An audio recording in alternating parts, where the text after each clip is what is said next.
ta mi mò ở bộ thì mới nó mẹ xa phô nó mẹ bỏ lỡ giờ đồ đồ đồ đồ là giờ tao mù ta so nó mẹ giờ ôi mù ta sẽ nhà là giờ tụi mẹ quá play ở có gì đó có ta cầm mẹ đã thế nào tự thế nào tự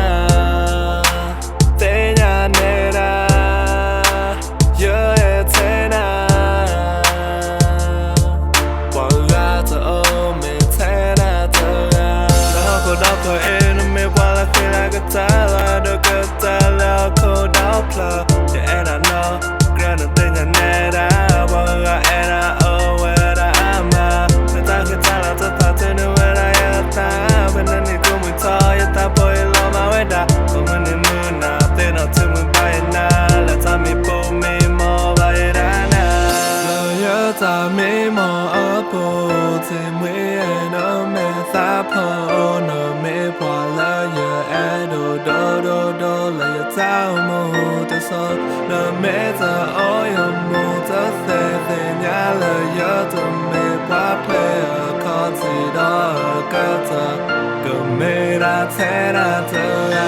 ta là giờ hay lo nào để cho pa cầm mẹ quay đã thế là nó water quá gà giờ cứ quay chơi là ba thế là nào tự put you as my last one nó mẹ ôi là giờ cứ ba ta can learn it can look way down cable yellow thigh yellow bay now let me call top on it you me more bad now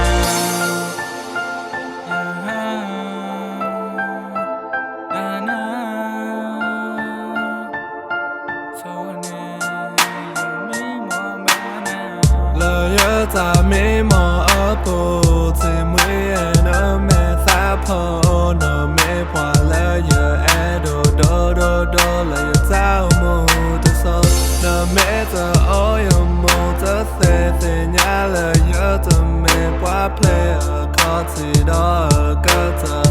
cầm mẹ đã thế đã tự Lately you been on my mind, shawty tell me do you wanna be my ride or die till that day come, it just gonna be you and I with no worries, shawty I'ma ride and I'm not fun to think about that issue twice, I'ma slide shawty now she was the girl in my dream